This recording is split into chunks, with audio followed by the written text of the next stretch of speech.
Mga kaibigan, welcome back. Ito pag-usapan natin yung Game 2 ni Kai Sotto sa Shibuya. Napalaban po ng kiskisan si Kai kay Clemons at pinuwersa pa ni Kai ang dating player ng Cleveland Cavaliers. Tara kaibigan, panoorin po natin.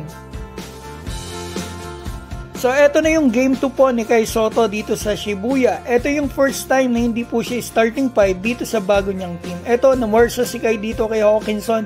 Yung nga lang sayang dumula sa kanyang bola. At eto nag-init. Eto nga si Clemons, kakiskisan dito ni Kai, winak kasi yung kamay ni Kai doon. So eto, tingnan natin, nakablock si Kai dyan, and then nakuha ulit ng kalaban, sayang na ipasok. So eto, second quarter tayo, tingnan natin yung mangyayari.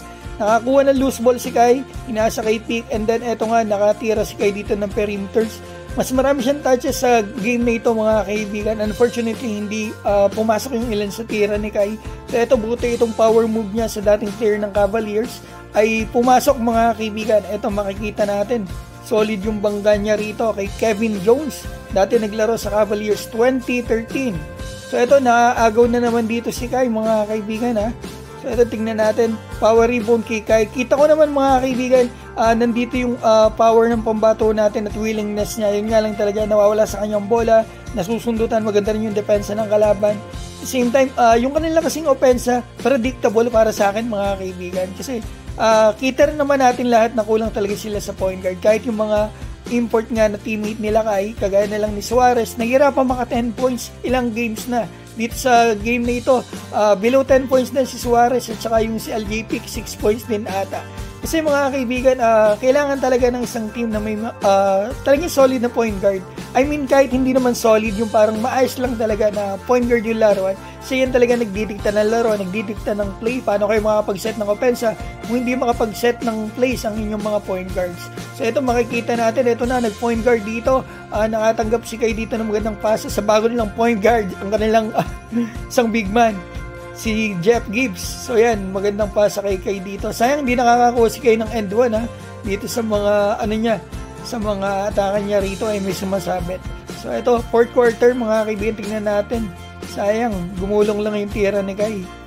Inaalat ang pambato natin dito. Sayang, ito, tinamaan na Zico, wala pa rin foul. Kasi kaya boom lang ng foul yun. So ito, tingnan natin, nawala rito ulit kay ang bola, dumudula sa kamay niya.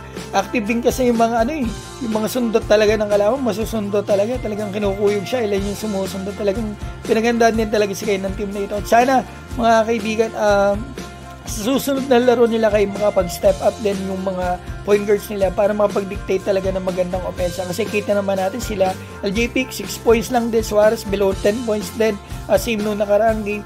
Gaya nga na sinabi ko, nahihirapan silang makapuntos kahit itong mga world import. Kasi hindi sila makatanggap ng magandang plays, hindi sila makapag-set ng magandang plays. Predictable talaga yung nagiging opensa nila. At doon nga pala po sa ilang bumabatikos kay Kai sa live kanina, mag-isip-isip naman po kayo. Kayo na po mismo, kababayan pa natin ni Kai, ang humihila sa kanya pababa. Sa halip po na suportahan nyo yung bata, ganyan ang ginagawa nyo. Kala nyo naman po may narating na kayo sa basketball. Kaya sana tigilan na po natin ang bashing. Suportahan po natin si Kai. Ganyan talaga ang laro, hindi pwedeng araw-araw magandang ilalaro mo. Dadating talaga yung punto na minsan pangit talaga ang laro mo.